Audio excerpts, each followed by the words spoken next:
A new poll finds 90% of Americans believe this country is in an affordability crisis, and half of us are struggling to afford groceries and gas.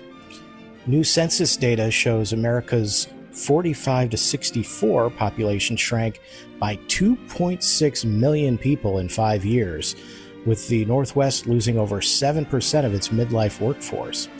And researchers just presented findings showing multilingual people's brains appear 6 to 13 years younger than people who speak only one language. This is News Side Quest, the show for people who want to know what else happened today besides what everyone else is currently furious about. I'm Keith Conrad. Let's get into it. 95% of Americans believe the U.S. is in an affordability crisis. About half of all Democrats, Republicans, and independents say they're having trouble affording everyday necessities like gas and groceries. More Americans believe the overall economy is getting worse, 57%, than in February when it was a mere 46% before the war in the Middle East sent gas prices soaring. Fewer people believe the economy is getting better, 16% now compared to 28% in February. The partisan collapse on the economy is the specific detail worth spending a couple minutes on. While 49% of Republicans said the economy was getting better in February, just 29% say the same thing now. Meanwhile, 38% of Republicans say the economy is now getting worse, compared with 22% who said the same back in February. Even rural Americans, a strong base for Republicans, are feeling a wee bit more pessimistic. 64% say the economy is getting worse compared with 46% in February. It's worth connecting this to the full picture that's been building basically all year round. The Brookings Institution found that 45.5% of U.S. households couldn't cover their necessities in 2024, before the Iran war sent fuel costs higher.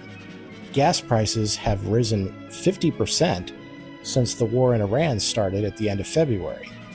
The Consumer Price Index was up 3.8% in April year over year, well above the Federal Reserve's 2% target. A Federal Reserve Bank of New York survey found that food insecurity has reached levels not seen since 2020, which, as you might remember, was in the depths of the pandemic. I'm no economist, but all this seems less than ideal. What this poll captures is the moment when a financial problem crosses from being a concern that divides along party lines to being something that's happening to everyone regardless of how they voted. That's a different kind of political and economic moment, and it's worth naming clearly. So what was the moment in the last year when you felt the financial squeeze most acutely? The bill, the checkout line, the specific calculation you had to make that you didn't used to have to make. We got no food, we got no jobs, our pets' heads are falling off! The U.S. population ages 45 to 64 fell by 2.68 million people from April 1st, 2020 to July 1st of last year, according to new Census Bureau estimates. The group declined 3.2% nationally, from 84 million to 81.3 million. The Northeast had the steepest percentage drop, falling 7.1%. The Midwest fell 6.2%, the West 2.7%. The South was the only region where the 45 to 64 population grew, barely, adding 18,000 or so people. If there's a genuine shortage of people in this age range, you'd expect the labor market to sort of reflect that. That should be a midlife golden age for employment, and it's just not happening. And that tension is exactly what the Axios piece identifies.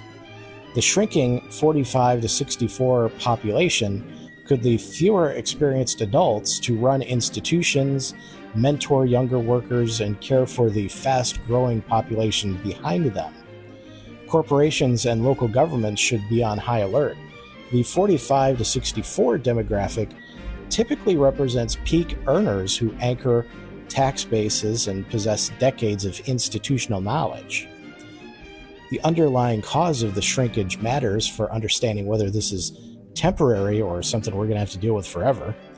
Gen X is smaller than the baby boom because it was born during the baby bust that followed the post-war birth surge. Birth rates fell sharply In the 60s and 70s, as contraception became more widely available, women delayed marriage and childbirth, and divorce and new family structures became more common. This isn't a crisis that snuck up on anyone. It was baked into the birth data 50 years ago.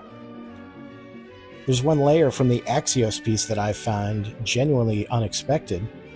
Gen Z was the last generation to experience peak school integration. Today's shrinking 45 to 64 group includes many adults who came of age in schools with broader exposure to students of other races than the students who came after them. As this group ages out of workplaces, school boards and local civic life communities of color could lose leaders shaped by that rare integrated moment, just as schools are becoming more segregated again. That's a consequence of the demographic shift that I don't think gets mentioned in any of the standard coverage. Does the labor market actually feel like it reflects your experience and value right now, or does it feel like something a little different? I weep for the future. Researchers presented findings based on brain scans from about 700 people. They created what they call a brain aging clock, a tool that estimates the biological age of a brain based on the connectivity between different regions rather than just counting birthdays or cutting you in half and counting the rings.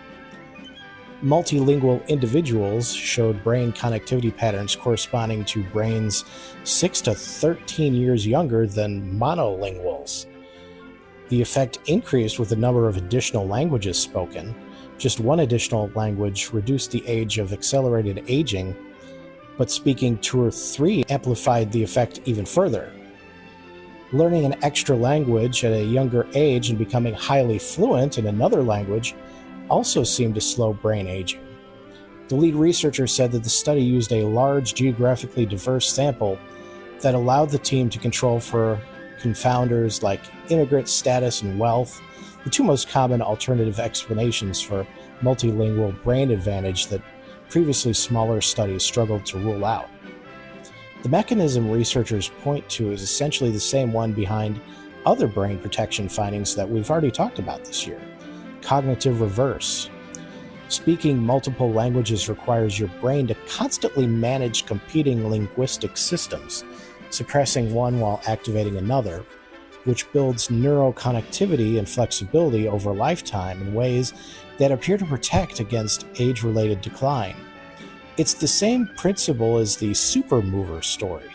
You're not preventing the underlying changes, you're building enough reserve that those changes hit a higher baseline before they cause actual functional problems.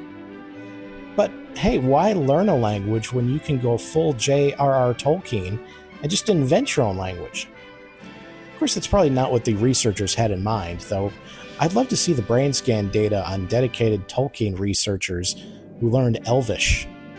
The practical takeaway is a little bit more accessible than that.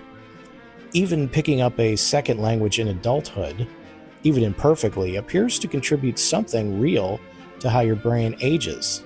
Do you understand the words that are coming out of my mouth? A woman has been repeatedly caught on camera digging up plants outside a mall and driving away, and authorities say she's a known repeat offender they've been unable to stop. Of all the things to steal, plants seem particularly inefficient. Seeds are cheap and you can just grow your own. Also, it's a mall. They must have some of those ink tag things they could put on the plants. She's terrifying. A superstitious man slapped his own twitching eye to ward off what he believed was a bad omen and suffered a detached retina. Listen, I can't believe I have to say this, but please don't slap yourself in the eye. The eye twitch was not a bad omen. The detached retina, however, was a bad outcome. Stupid! A man was arrested while wearing a t-shirt advertising the bail company he'd previously used. Police noticed the branding. A bail company probably shouldn't be bragging about its repeat customers. It's not the clientele retention story you want to tell. That makes sense. And finally, a time traveler claiming to be from the year 3700 has issued a warning about a robot apocalypse, presenting what he describes as evidence of the future. You might want to set your 401k to aggressive. I also want to observe that if you're a time traveler from 3700, the most useful thing you could do is bring back next week's lottery numbers, not a vague warning about robots. We already have that warning. It's not helping. Hasta la vista, baby. That's it for News Side Quest. 3 questions out there for your consideration. The specific moment in the last year when you felt the financial squeeze most acutely, whether the labor market actually reflects your experience, and whether you speak another language. Email me at newssidequest@gmail.com or visit the Substack comments. See you tomorrow.